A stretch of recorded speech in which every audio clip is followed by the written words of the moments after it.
आप सभी को मेरा नमस्कार। मैं हूं स्नेहिल और आप देख रहे हैं स्नेहिल 360। आज की वीडियो में हम बात करने वाले हैं ब्रॉयलर फार्मिंग और देसी मुर्गी पालन के बारे में। दोनों ही जो हैं अलग अलग तरीके के मुर्गी पालन में आने वाले एक ऐसी खेती है या एक ऐसी फार्मिंग है जिनको अगर हम करना चाहें या जो किसान कर रहे हैं तो उसमें हमको क्या क्या सावधानियां रखनी पड़ती है, किस तरीके का प्रॉफिट मार्जिन होता है। तो आज हम दोनों ही के बारे में बात करने वाले हैं, ब्रॉयलर फार्मिंग और देसी मुर्गी पालन के बारे में। देसी मुर्गी पालन में अभी जो सबसे ज़्यादा ट्रेंड पे चल रहा है वो है हमारा सोनाली मुर्गी, क्योंकि सोनाली मुर्गी 3 महीने में 1 किलो के आसपास की हो जाती है और एक तरीके से उसको फ्यूचर में कॉकरेल के रिप्लेसमेंट के रूप में भी देखा जा रहा है।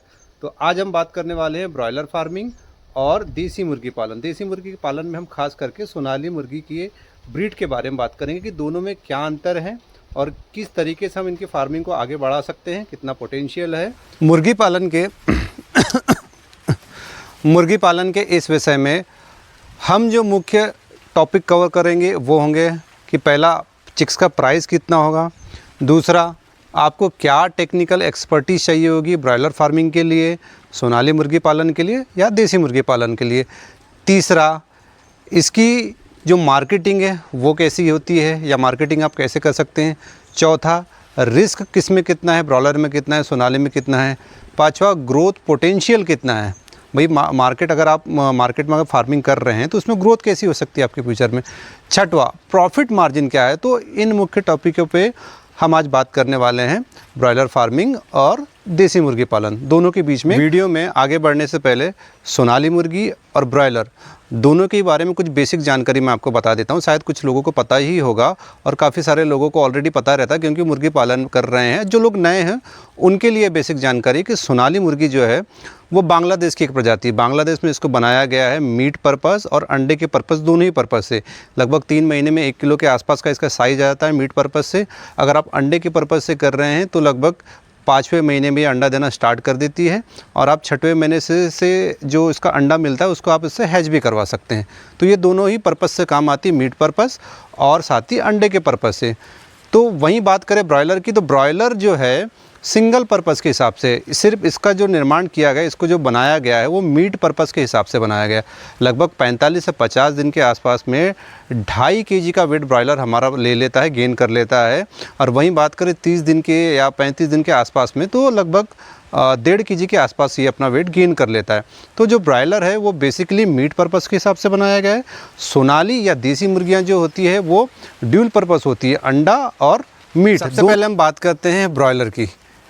ब्रॉयलर फार्मिंग आज ऑल ओवर इंडिया में सबसे ज़्यादा की जाती है, सबसे बड़े लेवल पे की जाती है। लेकिन सबसे ज़्यादा नुकसान भी इसी क्षेत्र में हो रहा है फार्मरों को, और कुछ फार्मर ऐसे भी हैं जिन्होंने प्रॉफिट भी कमाया है इससे। तो ब्रॉयलर फार्मिंग का जो एक्सपीरियंस या अनुभव कहिए भारत में किसानों के लिए मिला जुला रहा है। लेकिन जो बड़े फार्मर हैं अभी वो उससे पैसा कमा रहे हैं, लेकिन जो छोटे फार्मर हैं उनके लिए ब्रॉयलर फार्मिंग धीरे धीरे घाटे का सौदा भी साबित हो रही है।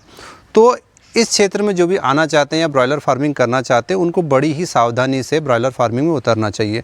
देखिए, सबसे पहले हम बात करते हैं कॉस्ट की। तो इसका चिक्स का जो एवरेज रेट रहता है साल भर लगभग 40 रुपये के आसपास रहता है। आप 40 रुपये माने या ना माने, 38 रुपये तो एवरेज रेट आपको चिक्स मिलना ही मिलना है मार्केट में।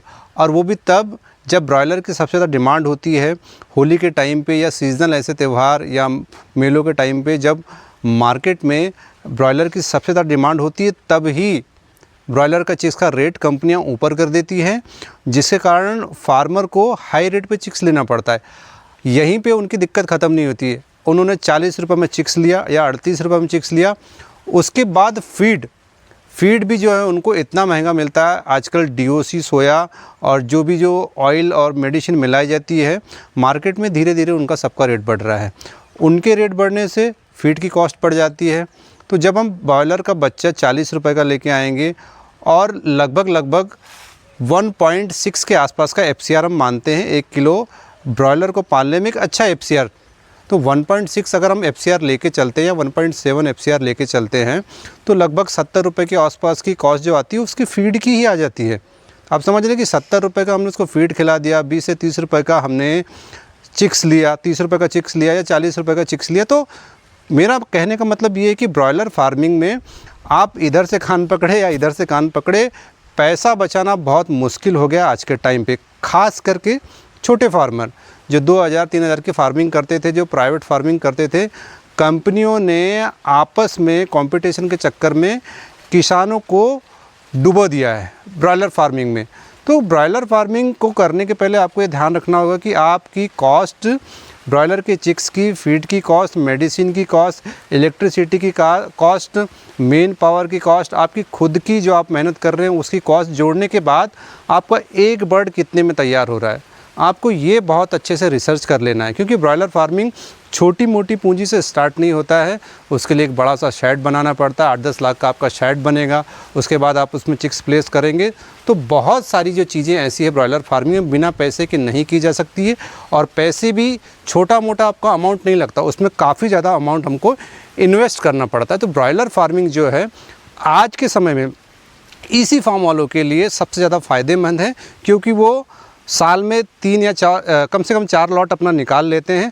और 4 लॉट में उनका 2 लॉट भी अगर अच्छा प्रॉफिट दे के चला जाता है, किसी लॉट में उनको प्राइस कम मिला, मुर्गे का रेट कम मिला मार्केट में, तो भी वो एडजस्ट कर लेते हैं। लेकिन छोटे फार्मरों के लिए ये काम अभी के समय में काफ़ी दिक्कत वाला हो गया है। ब्रॉयलर में अगर हम रिस्क की बात करें तो सबसे ज़्यादा रिस्क रहता है इसके मार्केट रेट के ऊपर।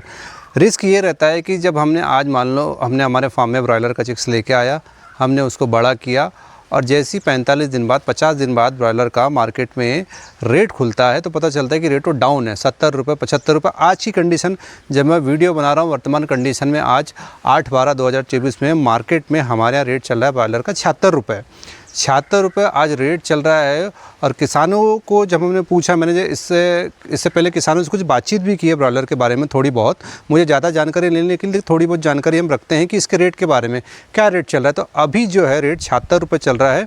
और मैंने उनसे कॉस्टिंग पूछी तो कॉस्टिंग उन्होंने 95 रुपये बताया। फार्मिंग में इसी तरीके के रेट में अप एंड डाउन आते रहते हैं, तो कई बार आपको उसका सीज़न भी देखना पड़ता है कि किस सीज़न में आपको क्या रेट मिलेगा। आपको पूरा कैलेंडर को अच्छे से पढ़ना होता है पिछले 2-3-4 साल के, कि किस कैलेंडर में, कैलेंडर के कौन से महीने में आपको रेट अच्छा मिल रहा है, चिक्स अच्छा मिल रहा है, अच्छे रेट का मिल रहा है, प्रॉफिट कितना मिल रहा है। क्योंकि ब्रॉयलर कभी भी आप उसको सिक्योरिटी के साथ नहीं कर सकते कि आज हमने बच्चा डाला, 40-50 दिन बाद आपने जैसी माल बेचा तो आपको बहुत अच्छा प्रॉफिट होगा। आपको नुकसान भी हो सकता है। आज मैं जिस रेट की बात कर रहा हूँ 76 रुपये मार्केट रेट चल रहा है, 95 रुपये की कॉस्ट आ रही, तो आप सोचो कितना नुकसान ब्रॉयलर के फार्मरों को हो रहा है। वहीं बात करें इसमें प्रॉफिट की, तो प्रॉफिट ये हो सकता है ब्रॉयलर फार्मिंग में सबसे ज़्यादा फ़ायदा इसी बात का होता है कि जैसे ही आपका मुर्गा 6 हफ्ते का हुआ, 7 हफ्ते का हुआ, तो फार्म में आपको कंपनी की गाड़ी आएगी, माल लेके जाएगी, आपको कहीं नहीं जाना है। आपका जो फार्म का जो माल है एक बार में पूरा उठ के पूरा चला जाएगा, पूरा बिक जाएगा, 8 दिन बाद आपके अकाउंट में पैसा आ जाएगा। लेकिन ब्रॉयलर में मार्केट के रिस्क के साथ साथ बीमारियों का रिस्क भी होता है। अगर आप ओपन शेड में कर रहे हैं फार्मिंग, आपका शेड खुला है, तो उसमें बीमारियां ज़्यादा आ सकती है। क्योंकि चिक्स को जिस तरीके से तैयार किया गया है, आप खुद सोचिए, जो चिक्स 40 दिन में 45 दिन में 2.5 kg का हो रहा है, उसके जेनेटिक्स के साथ कैसे कैसे चेंजेस किए गए होंगे। अगर आप फ़र्क करें एक देसी मुर्गी के बच्चे में और ब्रॉयलर के बच्चे में 40 दिन के, तो देसी मुर्गी का बच्चा का साइज़ आपको ज़्यादा से ज़्यादा 200 ग्राम के आसपास का दिखाई देगा 40 से 45 दिन में। वहीं बात करें ब्रॉयलर की, तो 40-45 दिन का बच्चा आपका 2.5 kg के आसपास का रहता है। तो आप खुद सोच सकते हैं कि उसको जेनेटिकली इस तरीके से ट्रांसफॉर्म किया गया है कि वो मीट पर्पस के रूप में जल्दी से जल्दी आपको तैयार होकर मिले। तो वो बीमारी भी निश्चित ही, बीमारी भी ज़्यादा ही उसमें लगेगी, और बीमारी उस ऐसे चिक्स को जल्दी घेरती है। तो बीमारियां भी एक बहुत बड़ा इसमें प्रकोप होता है ब्रॉयलर फार्मिंग में। फार्म में कुछ ज़रूरी काम आ जाने के कारण मुझे वीडियो को बीच में ही छोड़ना पड़ा शूट करते समय, और फिर से मैं इसका दूसरा पार्ट शूट कर रहा हूँ, जहाँ हम बात करने वाले हैं देसी मुर्गी पालन के बारे में। देसी मुर्गी पालन बोल सकते हैं या सोनाली मुर्गी पालन, क्योंकि लगभग दोनों में काफ़ी समानताएं होती हैं। और जो उनको तैयार होने का समय होता है, जो इनकी चिक्स की ब्रीड रहती है, वो भी लगभग सेम होता है। बस फ़र्क ये होता है देसी मुर्गी पालन में हम उसको फ्री रेंज में करते हैं, और सोनाली को हम फार्म पे भी पाल सकते हैं और फ्री रेंज में भी पाल सकते हैं। तो फ्री रेंज फार्मिंग के अंतर्गत ही आती है सोनाली मुर्गी पालन। तो अब हम उस पर चर्चा करते हैं। देसी मुर्गी पालन की अगर मैं बात करूं तो किस तरीके की विशेषताएं हमारे पास होना चाहिए, कौन सा ऐसा काम है जो हमको सबसे पहला करना चाहिए, वो है ट्रेनिंग। अगर आप देसी मुर्गी पालन पे जा रहे हैं, सोनाली मुर्गी पालन पे जा रहे हैं, तो आपका ट्रेनिंग का करना बहुत ज़रूरी है। देखिए, सोनाली मुर्गी या देसी का चिक्स जो होता है, इम्यूनिटी के मामले में ब्रॉयलर चिक्स से काफ़ी ज़्यादा अच्छा होता है। लेकिन इसकी फार्मिंग भी, जो ब्रॉयलर की हमारी फार्मिंग 45 दिन की होती है, तो हमारी सोनाली की 3 महीने की होती है, लगभग 75 से 90 दिन के बीच में। तो 75 से 90 दिन का जो समय होता है, काफ़ी लंबा समय होता है। और हमको हमेशा ये ध्यान रखना है कि पोल्ट्री फार्मिंग हमेशा रिस्क से भरा होता है, चाहे देसी कर रहे हैं या सोनाली कर रहे हैं या किसी और भी ब्रीड का कर रहे हैं। तो हमको ट्रेनिंग लेना बहुत ज़रूरी होता है, क्योंकि इस लंबे समय में आपको वैक्सीनेशन सीखना है, मेडिसिन सीखना है, मैनेजमेंट सीखना है, फार्म के मैनेजमेंट से लेके फीड मैनेजमेंट से लेके सारी आपको जो एक्सपर्टीज़ आनी चाहिए। जब आप सोनाली का चिक्स या देसी मुर्गी का चिक्स आप लेके आएंगे, तो आपको उसको पूरे 3 महीने तक अपने फार्म पे रखना है। तो 3 महीने तक अगर आपको अपने फार्म पे रखना है, आप एक लंबा इन्वेस्टमेंट कर रहे हैं, तो आपका उसका ट्रेनिंग को लेना बहुत ज़रूरी है। दूसरी ध्यान रखने योग्य बात जो होती है देसी मुर्गी पालन में, आपको वैक्सीन का शेड्यूल बहुत ज़रूरी होता है कि सही समय पे कंप्लीट करें, क्योंकि लंबे समय की ये फार्मिंग होती है, लगभग 3 महीने की फार्मिंग होती है। तो इन 3 महीनों में आपको वैक्सीनेशन नहीं भूलना है। ऐसे तो देसी मुर्गी पालन में बीमारियां बहुत कम आती है, लेकिन कुछ बीमारियां ऐसी होती है, अगर वो आपके एरिया में चल रही तो आपके फार्म तक आ सकती है। अगर आप बड़े लेवल पे फार्मिंग कर रहे हैं, तो शेड्यूल जो है वैक्सीन का हमेशा आप अपना कंप्लीट करें, सही समय पे अपना वैक्सीनेशन दें, फार्म का सही मैनेजमेंट रखें, तो आपको कभी भी लॉस नहीं होगा। ऐसे फार्मर जिनके पास जगह है, जगह की अवेलेबिलिटी अच्छी खासी है, तो फ्री रेंज में भी देसी मुर्गी पालन कर सकते हैं। हम वही बात करें यहाँ सोनाली मुर्गी की, तो 3 महीने में लगभग साढ़े तीन केजी फीड खा के आपको 1 किलो के आसपास का वेट मिल जाता है। मार्केट में इसका थोक रेट 250 रुपये तक का आपको मिल जाता है। 240, 220, 230, 250 आपको रेट आसानी से मिल जाएगा। और अगर आपके फार्म पे चिल्लर की बिक्री है, तो वो फिर सोने पे सुहागा हो जाता है। वो लगभग आपको 400 रुपये केजी में आपका उसका मुर्गा बिक जाएगा। 400 से 450 रुपये केजी में, 350 रुपये केजी में वो मुर्गी आपकी बिक जाएगी फार्म से। अब वहीं बात करें कि ये ड्यूल पर्पस की प्रजाति होती है देसी मुर्गी पालन, तो आपको अंडा भी देती है। ठंड के समय यही अंडा आपका 15 रुपये में फार्म से बिक जाएगा, बारिश के समय में 10 रुपये में बिक जाएगा। तो ये आपको शेड्यूल ऐसा बनाना है कि जब आप अपने फार्म पे मुर्गी ला रहे हों, अगर आपके फार्म पे मुर्गा मुर्गी आपका बेचने के बाद भी कुछ शेष हो जाए, मार्केट में डिमांड ना रहे, तो कम से कम आप उसके अंडे से पैसा कमा सके। तो आपको देसी मुर्गी पालन के लिए मैं फिर से कह रहा हूँ कि ट्रेनिंग का होना बहुत ज़रूरी है। आपको उससे पूरा शेड्यूल के बारे में जानकारी हो जाएगी, उसके मेडिसिन का शेड्यूल की जानकारी हो जाएगी, वैक्सीन के शेड्यूल की जानकारी हो जाएगी, फार्म के मैनेजमेंट की जानकारी हो जाएगी, और चिक्स के मैनेजमेंट की भी आपको जानकारी हो जाएगी कि इसकी ब्रूडिंग हमें कैसे करनी है। देखिए, देसी मुर्गी पालन में अगर आप 4000 बच्चा भी एक साथ पाल रहे हैं, सोनाली का या देसी का, तो बच्चे की मोर्टेलिटी का रेशियो जो होता है बहुत कम होता है। अगर आप ब्रूडिंग में बहुत ज़्यादा गड़बड़ी कर रहे हैं, तो ही जाके इसमें चिक्स की मोर्टेलिटी होती है, वरना आप 4000 बच्चा भी पाल रहे हैं, तो 40 से 50 बच्चा ब्रूडिंग के दौरान ख़त्म हो गया तो हो गया, वरना उससे ज़्यादा नहीं होता है। इस जो फार्मिंग की बात कर रहा हूँ देसी मुर्गी पालन की, इसकी खास बात यही होती है कि इसके चिक्स में मोर्टेलिटी कम होती है, बशर्ते आप बहुत ज़्यादा गलती ना करें तो। वहीं बात करें देसी मुर्गी पालन में मार्केट की, तो इसके मार्केट के लिए अब आपको खुद को मार्केटिंग करनी होगी। देसी मुर्गी पालन में सबसे ज़्यादा कठिन जो बात होती है कि कोई भी फार्मर जो है, जिसके पास पैसा है, पूंजी है लगाने के लिए, वो इसकी फार्मिंग आसानी से कर सकता है। लेकिन जब इसको मार्केट में सेल करने की बात आती है, तो किसी और पे आप डिपेंड ना रहे, किसी और के भरोसे इसकी फार्मिंग ना करें। आप खुद ही अपने मार्केट में जाएं, अपने आसपास के मार्केट में जाएं, अपने आसपास के 50 से 100 किलोमीटर दूर के दायरे में जाएं, वहाँ के मार्केटों में पता करें, वहाँ के डीलरों से मिले, कटर शॉप वाले से मिले कि क्या डिमांड है, कैसी डिमांड है, क्या रुपये रेट वहाँ पे थोक में बिक रहा है। अगर आप फार्मिंग करेंगे तो वहाँ पे कितना माल आपका निकल जाएगा, कितने की आपको प्रॉफिट वो दे सकता है थोक में। तो इसकी मार्केटिंग आपको खुद करना होता है। देखिए, इसकी मार्केटिंग में परेशानी ज़रूर है, लेकिन अगर आप अपना मार्केट बना लेते हैं, तो आपको अच्छी खासी इनकम भी दे देगा। मैं हमेशा से कहता हूं कि बटेर आप कर रहे हैं, देसी कर रहे हैं, सोनाली मुर्गी पालन कर रहे हैं, तो मार्केटिंग आप अपनी तगड़ी रखिए। जहां जहां आप जा सकते हैं, जितनी दूर दूर तक आप घूम सकते हैं, जितना बड़ा आपका फार्मिंग का लेवल है, उतनी बड़ी आपकी मार्केटिंग होना चाहिए। देसी मुर्गी पालन में जब आपका लॉट रेडी हो जाता है, तो मैंने कई फार्मरों को देखा है कि उनका बेचने का एक अलग तरीका भी होता है। अगर वो हाईवे के किनारे उनके फार्म है, या हाईवे से लग के उनके फार्म है, और अच्छी जगह पे फार्म है जहाँ पे टूरिस्ट का आना जाना है, तो उनके खुद के ढाबे और होटल भी है छोटे छोटे, जहाँ पे वो देसी स्टाइल में देसी मुर्गी अपने यहाँ बना के खिलाते हैं, देसी बटेर अपने यहाँ बना के खिलाते हैं। तो आप इस तरीके का भी तरीका आजमा सकते हैं अपने रेडी माल को सेल करने का, जहाँ पे आपका प्रॉफिट लगभग 4 गुना हो जाता है। जब भी आप अपने कस्टमर को कोई चीज़ रेडी टू ईट दे रहे हैं, आप उसको डायरेक्ट अपने कंज्यूमर तक दे रहे हैं, तो वहाँ आपका प्रॉफिट जो है सीधा सीधा 2 गुना बढ़ जाता है।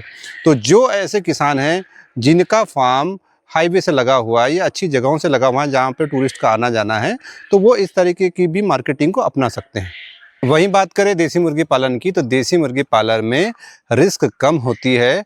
इसमें सिर्फ बीमारियों का जो खतरा होता है ज़्यादातर वो रानीखेत या आईबीडी जो हम बोलते हैं, उस तरीके की बीमारियों का ही खतरा होता है। लेकिन अगर आप मेडिसिन और वैक्सीन का शेड्यूल जो है अपना सही समय पर कर रहे हैं, तो वो भी रिस्क कम हो जाता है, क्योंकि आपका फार्म का मैनेजमेंट इसमें काफ़ी अच्छा होता है। और आप अगर इसको फ्री रेंज में स्पेस दे के काम कर रहे हैं, तो आपका बर्ड स्ट्रेस फ्री भी रहता है।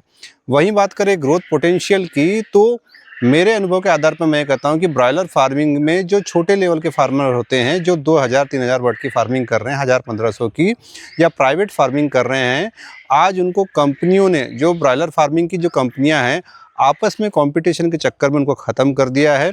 और अभी जो ब्रॉयलर फार्मिंग में जिनकी ग्रोथ है या जो सर्वाइव कर रहे हैं, वो इसी फार्म वाले हैं जो 15,000-20,000 बर्ड की फार्मिंग कर रहे हैं। उनमें ही बस थोड़ी सी मुझे ग्रोथ दिखाई दे रही है और वही लोग पैसा कमा रहे हैं ब्रॉयलर फार्मिंग से। वरना जो ओपन शेड वाले हैं और ख़ासकर जो कम बर्ड की फार्मिंग कर रहे हैं, उनको तो काफ़ी ज़्यादा नुकसान ही उठाना पड़ता है।